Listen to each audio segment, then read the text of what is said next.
वेद प्रेमियों, सुधी सज्जनों, अब ऋग्वेद के प्रथम मंडल के 6वें सूक्त की अथश्री हो रही है। इस सूक्त के मंत्र दृष्टा ऋषि हैं मधुच्छंदा विश्वामित्र। इसमें 10 मंत्र हैं और मंत्र के अस्तुत्य देवता हैं इंद्र और मरुद्गण। तो अब प्रथम मंत्र की व्याख्या प्रस्तुत की जा रही है। यह इंद्र को समर्पित है। इस प्रथम मंत्र में इंद्र का विश्व रूप प्रदर्शित किया गया है। इंद्र ब्रह्मांड में विभिन्न शक्तियों के रूप में व्याप्त है। यावत प्रकाश में ऊर्जा है जो सूर्य रूप में, अग्नि रूप में व्याप्त है, समीर रूप में, प्राण रूप में व्याप्त है, वह इंद्र ही है। और उसकी यह व्याप्ति प्राणमयी और प्रकाशमयी है, जिससे वसुधा तल धन्य है। वसुधा तल में एक व्यवस्था है। तो अब मंत्र को प्रस्तुत किया जा रहा है। युञ्जन्ति ब्रह्ममरुषं चरन्तं परितस्थुषुः रोचन्ते रोचनादिवि। इंद्र के मुख्य 3 रूपों को प्रस्तुत किया जा रहा है। पहला रूप उसका है सूर्य रूप। कौशिकी ब्राह्मण में और शतपथ ब्राह्मण में इंद्र को सूर्य भी कहा गया है। तो वह सूर्य रूप में है। ब्रह्म शब्द प्रयोग किया गया है। ब्रह्म और अग्नि के लिए अरुष शब्द प्रयोग किया गया है। और चरंतम मान संचरणशील शब्द समीर के लिए, पवन के लिए प्रयुक्त है। तो इन रूपों में परितस्थसु इंद्र प्रवत्त व्याप्त है। इस भावना का विस्तार किया जा रहा है कि हे इंद्रदेव, तुम ही सूर्य रूप में व्याप्त हो, तुम ही अग्नि रूप में व्याप्त हो और तुम ही रोचना माने चमकते हुए नक्षत्र मंडल में, रोचनते माने प्रकाशित हो रहे हो। दिव्य माने द्विलोक में। लोक 3 माने गए हैं। पहला भूलोक है और उसके बाद है जिसको कहते हैं जो द्विलोक के नीचे है, यानी अंतरिक्ष लोक। तो भूलोक के बाद अंतरिक्ष लोक, अंतरिक्ष लोक के बाद द्विलोक। तो भूलोक में अग्नि प्रकाशित है, उसका सौम्य रूप अरुष है। वो सौम्य रूप में दीपक की लौ के रूप में भूमंडल पर विद्यमान है, रसोई घर में विद्यमान है और यज्ञ कुंड में विद्यमान है और प्रकाशित कर रही है, भूतल को धन्य कर रही है। तो अग्नि का जो रूप है वह वास्तव में इंद्र का ही रूप है, जो कि भूतल व्यापी। दूसरा रूप है उसका समीर रूप, जो संचरणशील है अंतरिक्ष लोक में, अंतरिक्ष लोक, लोक पृथ्वी लोक और द्युलोक के मध्य में पवन का संचरण स्थल यही अंतरिक्ष लोक है। इस अंतरिक्ष लोक में वह इंद्रदेव समीर रूप में चरंतम विचरणशील है और उसके ऊपर जो है वो द्युलोक है, जिसे यहाँ दिव्य भी कहा गया है। दिव्य माने स्वर्ग भी होता है, तो पृथ्वी, अंतरिक्ष, स्वर्गलोक। तो तीनों में हे इंद्र तुम ही विविध रूपों में सक्रिय हो, उनको गति देने वाले हो, उनमें प्राणमयी ऊर्जा और प्रकाशमयी ऊर्जा का संचार करने वाले हो।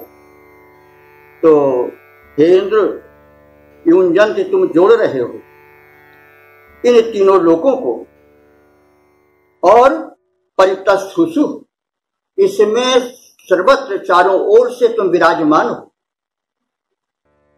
तो इस प्रकार से रोचनते तुम प्रकाशित हो रहे हो। रोचना माने प्रकाशमान नक्षत्र मंडल के रूप में, दिव्य माने दिलोक में। सीधा साधा अर्थ है कि हे इंद्रदेव तुम्ही सूर्य रूप में और नक्षत्र मंडल के रूप में दिलोक में विद्यमान हो, तुम्ही संचरणशील पवन के रूप में अंतरिक्ष लोक में विद्यमान हो और तुम्ही अग्नि के सौम्य रूप में भूमंडल में विद्यमान हो, कहीं दीपक की लो बन करके, कहीं रसोइया की अग्नि बन करके और कहीं जो है वो अग्नि कुंड में आहुति ग्रहण करते हुए तुम्हारा ही एक रूप प्रकाशमान है। इस प्रकार से तुम जो हो वो सर्वत्र व्याप्त हो। और इस प्रकार से इस मंत्र में जो आगे भावना विकसित हुई है कि एक ही तत्व, एक ही ईश्वर चारों ओर व्याप्त है, वो देखी जा सकती है। जैसे गीता में कहा गया है वायुर्यमुग्नि वरुणः शशांकः प्रजापतिस्त्वं प्रपितामहश्च। जो विश्वरूप के संदर्भ में अर्जुन ने कृष्ण से कहा तुम्हें वायु, तुम ही वायु हो, तुम ही शशांक हो, तुम ही वरुण हो, तुम ही अग्नि हो। तो वही यह भावना वेदों से ही छन करके गई हुई चीज होती है। वायुर्यमुग्नि वरुणः शशांकः प्रजापतिस्त्वं प्रपितामहश्च गीता। तो इस प्रकार से वेद मंत्रों का ही प्रसार जो है वो बाद के साहित्य में, दर्शन में हुआ है, इसकी झलक यहाँ देखी जा सकती है। तो अब तीनों लोकों में व्याप्त ऊर्जा के रूप में इंद्र के चित्रण को हमने भाव रूप में देख लिया कि तीनों लोकों को वे जोड़ रहे हैं अपने विविध रूपों से। अब इसका छंदों में भाव विस्तार द्रष्टव्य है। तुम सूर्य रूप में, अग्नि रूप में, वायु रूप में विद्यमान हे इंद्र, तुम सूर्य रूप में, अग्नि रूप में, वायु रूप में विद्यमान, अंबर यवनी में, अंतरिक्ष में विचर रहे तुम ही महान, नक्षत्रों में द्युतिमान तुम ही हो, पवन मध्य गतिमान तुम ही, तीनों लोकों के कण कण में आलोकित हो छवि धाम तुम ही से हैं सब जुड़े हुए, तुमसे ही हम सब प्राणवान, तुमसे ही हम सब प्राणवान। तुम सूर्य रूप में हे इंद्र, तुम सूर्य रूप में, अग्नि रूप में, वायु रूप में विद्यमान। तो श्रोताओं, इस पर विचार करने कुछ शब्दों के जरिए मुझे प्राणवायु के रूप में कुंडली शक्ति के जागरण का और योग के सूक्ष्म तत्वों का भी आभास है, तो उसको भी हम प्रकट करने की चेष्टा करेंगे, क्योंकि मंत्र संकेत कर रहा है योग साधना की ओर की। तो शतपथ ब्राह्मण के 12-9-1-14 में इंद्र को प्राणवाची बताया गया है। प्राण एव इंद्र, प्राण इंद्र है। तो अब यहां देखें कि प्राण साधना प्राणायाम है। प्राणायाम प्राण शक्ति का विस्तारक है इंद्र भी शक्ति का विस्तारक है। परमोपयोगी प्राणायाम की महत्ता का वर्णन इस मंत्र में देखा जा सकता है। जो प्राणायाम अभ्यासी मनुष्य ब्रध्नम शब्द का वहां सुर किया गया था, और ब्रध्नम का होता वर्धित करने वाला। तो यहां हम ब्रध्नम को विकास करने वाला, तो प्राणायाम जो है वो अंगों का विकास करता है, शरीर में ऊर्जा का विकास करता है, इसलिए वो वर्धनम है, इसलिए वो व्रध्म है। तो प्राणायाम प्राणवायु जो है व्रध्म है। और क्या है? वो शारीरिक अवयवों को वृद्धि करने वाला है। और क्या है? अरुष है। अरुष माने रोष रहित है, अर्थात हानि नहीं पहुंचाता है, शरीर को लाभ ही पहुंचाता है। लौकिक सिद्धियां और पारलौकिक सिद्धियों से जुड़ा है और मनुष्य को हर तरह से लाभान्वित करने वाला है। और परितशिशु मनुष्य चारों ओर स्थित है। कहाँ? शरीर में सर्वत्र उसका जुड़ाव है। और प्राणायाम की रीति से शरीर के सभी अंगों के सभी अवयवों को, प्रत्येक कोशिका को जोड़ा जाता है और उसको जो है प्राणान्वित किया जाता है, उसको सक्रिय किया जाता है, उसको संपन्न बनाया जाता है। वे रोचना, ऐसी स्थिति में मनुष्य जो है वो तेजस्वी होता है, रोचना तेजस्वी बन जाता है। और वह दिव्य माने आकाश में यानी शून्य शिखर में पहुंच जाता है। तो शून्य शिखर क्या है? सहस्रार चक्र। सहस्रार चक्र में मनुष्य की गति हो जाती है और वही प्राणायाम प्राण साधना की चरम स्थिति होती है। कबीर ने भी इसको एक आलंकारिक रूपक रूप में प्रस्तुत किया है कि पंखी उड़ानी गगन को पेंड रहा परिदेश, पानी पिया चंचबिनी भूल गया यह देश। पंखी उड़ानी मानी प्राणायाम के माध्यम से जागृत कुंडली शक्ति जो है गगन को यानी सहस्रार चक्र को गगन भी कहा जाता है, गगन मंडल कहा जाता है, वहां वो पहुंची। और पानी पिया चंचबिनी, जो ब्रह्म रूपी जल है, ब्रह्म प्राप्ति रूपी जो निर्मल करने वाला पवित्र करने वाला जल है, उसको उसने पान किया बिना चोट के। अर्थात वो एक शक्ति है, शक्ति रूप में जब कुंडलिनी या प्राणवायु पहुंच जाती है तो वो ब्रह्म के उस जल का, रस का, आनंद का, अमृत का पान करती और भूल गया यह देश। फिर यह देश जो शरीर है या लोक है वो उसे भूल जाता है, उस आनंद के आगे उसे यह तुच्छ समझ में आने लगता है। तो इस प्रकार से यह जो है इसमें हम प्राणायाम साधना योग साधना का भी सूत्र देख सकते हैं। इधर ऋषि प्राण साधना की ओर संकेत कर रहा है और उसका स्वरूप भी इस मंत्र में झलकता है। इसकी छंदों में व्याख्या इस प्रकार से है। जो करते प्राण साधना वे साधक बन जाते ज्योतिमान, यह प्राणवायु परमात्मा है जो व्याप्त देह में विचर रहा। जीवन की डोर बंधी उससे, आयुष्य वही है गया कहा। पांचों प्राणों को जोड़, यहाँ जोड़ने वाला शब्द के लिए आया है। पांचों प्राणों को जोड़, सुधी होते चिरायु होते महान।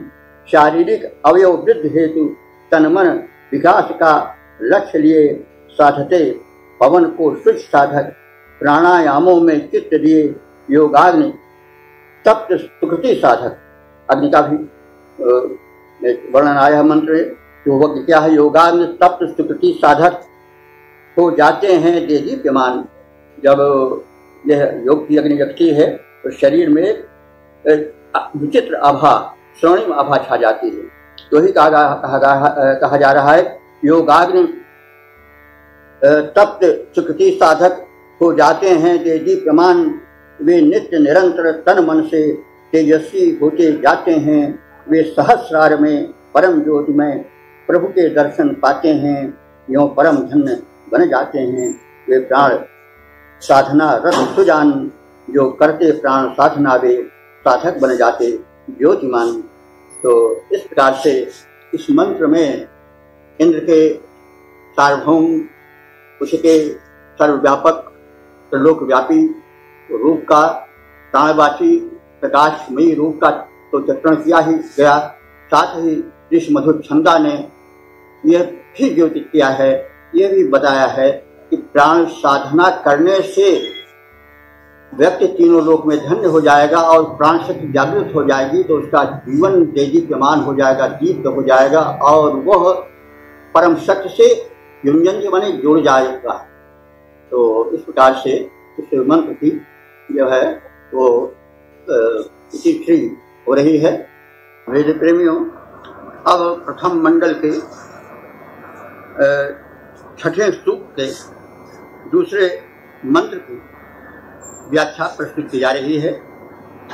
इसमें प्रार्थना स्तवन इंद्र का है, रूपक का सहारा लिया जा रहा है और कहा जा रहा है कि इंद्र का रथ जो है उसमें 2 घोड़े जुटे हैं और वे दिनों रात गतिमान रहते हैं और वे कभी थकते नहीं और मनुष्य को जीवन देते हैं, गति देते हैं। तो वो 2 घोड़े कौन हैं? दिन और रात के घोड़े हैं। दिन रात कभी आते हुए तो थके नहीं हैं, युगों से दिन रात का क्रम चला रहा है। इंद्र जो है परम देव है, महादेव है, महान है, काल का नियंता है, उसका रथ है जो गतिशील है, उसमें दिन और रात के 2 घोड़े जुटे हुए हैं। वे जो हैं वे प्राणी मात्र को गति देते हैं, प्रगति होती जा रही है निरंतर। तो वो हो गतिमान है, स्वयं गतिमान है और मनुष्य को गति दे रहे हैं, यानी प्रगति के पथ की ओर बढ़ाते चलते। तो मंत्र इस प्रकार से है, युञ्जन्त्यस्य काम्या हरि विपक्ष सारथे चोराधृष्णु निर्वाहसा। युञ्जन्त्यस्य, युञ्जन्ति अस्य, युञ्जन्त्यस्य होगा। तो युञ्जन्ति माने जोड़े जाते हैं, यानी जोते जाते हैं। अस्य माने इसके, इसके किसके? इस इंद्र के, जो कि सूर्य रूप है, अग्नि रूप है और जो मरुत रूप है, पवन रूप है। ऐसे इंद्र के रथ में युञ्जन्ति माने जोड़े जाते हैं। क्या? हरि, हरि हरि हरि 2 घोड़े। तो इंद्र के घोड़ों को हरि भी कहा जाता है। तो 2 घोड़े उसमें जोते जाते हैं। समय रूपी रथ है, उस पर विराजमान सर्वभौम शक्ति परब्रह्म रूप में इंद्र देवता हैं, परब्रह्म हैं, उनका समय रूपी रथ है। उसमें 2 घोड़े जुड़े हैं दिन और रात के, और वे कैसे हैं? काम्या, बड़े ही कमनीय हैं। और कैसे हैं? वो विपक्षसा, रथ के दोनों पक्ष में, दोनों ओर से वे जुड़े हुए हैं। और वे कैसे हैं? शोणा, शोणा बने रक्त वर्ण के हैं। तो रक्त वर्ण से तात्पर्य यहाँ यूं लिया जा सकता है कि जो गतिशील होता है उसमें रक्त संचार तेज होता है, इसलिए वे रक्त वर्ण हैं। तो रक्त वर्ण जो है वो उनके निरंतर गतिशील होने के कारण आने वाले रक्त संचार की ओर संकेत कर रहा है। और कैसे हैं वो? धृष्णु, धृष्णु माने बड़े धुरंधर हैं। कहने का मतलब कि कभी थकते नहीं। धृष्णु द्विवचन है, धृष्णु का धृष्णु, वे बड़े धुरंधर हैं। और कैसे हैं? निर्वाहसा, मनुष्यों को भी गति देने वाले हैं। जैसा कहा गया दिन रात मनुष्य को गति देते हैं और दिन रात के गतिशील होने से मनुष्य आज प्रगति के इस पथ पर चढ़ा है। आगे आशा की जा रही है कि मनुष्य इतनी गति करेगा इस दिन रात के घोड़ों के साथ साथ गति करता हुआ कि वो स्वर्गलोक तक पहुंच जाएगा, चंद्रमंडल, मंगल और आज तमाम ग्रहों पर उड़ चला जाएगा। तो इंद्र के घोड़े गतिमान हैं, तो उन्हीं के साथ साथ मनुष्य भी गतिमान है और इसीलिए निर्वाहसा कहा गया है। ये दोनों घोड़े जो हैं दिन और रात भी, ये मनुष्यों को भी गति देने वाले, स्वयं बड़े गतिशील हैं, स्वयं शिशु हैं, थकने वाले नहीं हैं और मनुष्य को गतिमान करने वाले हैं।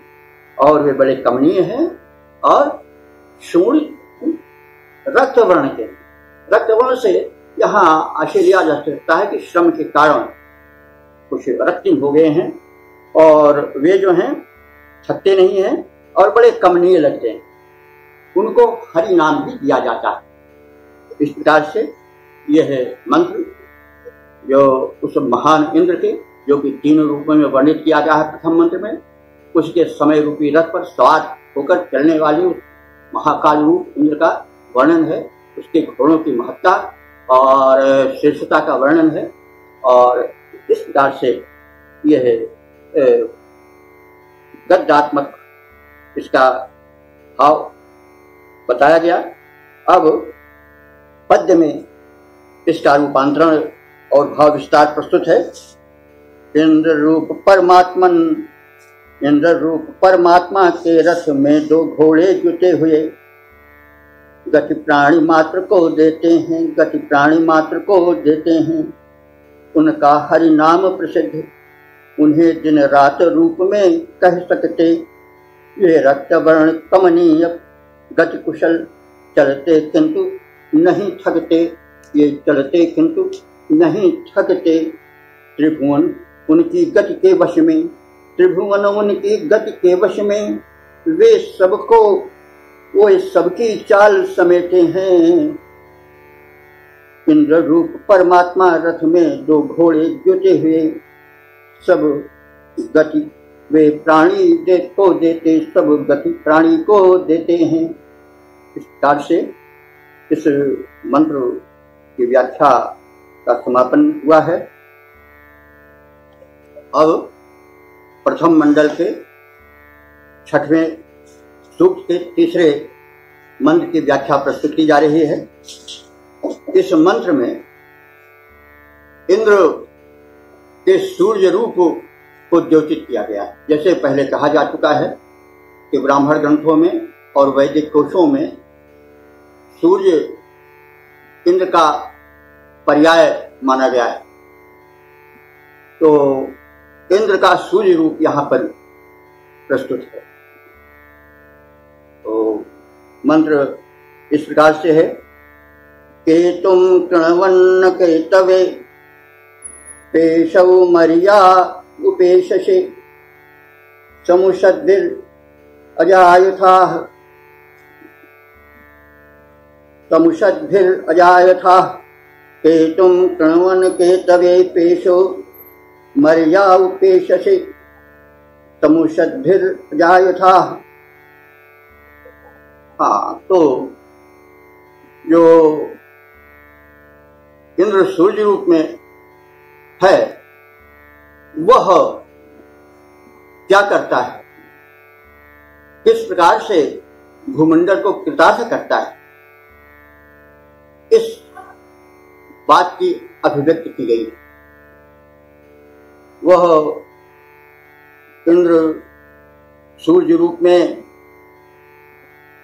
समुषद्भिर अजायथाः, सम उषद भी माने उषा के साथ, उषा देवी, उषा काल आप जानते हैं, सूर्योदय के पहले के झुलफुले का समय उषा काल का होता है, यह जागरण काल होता है।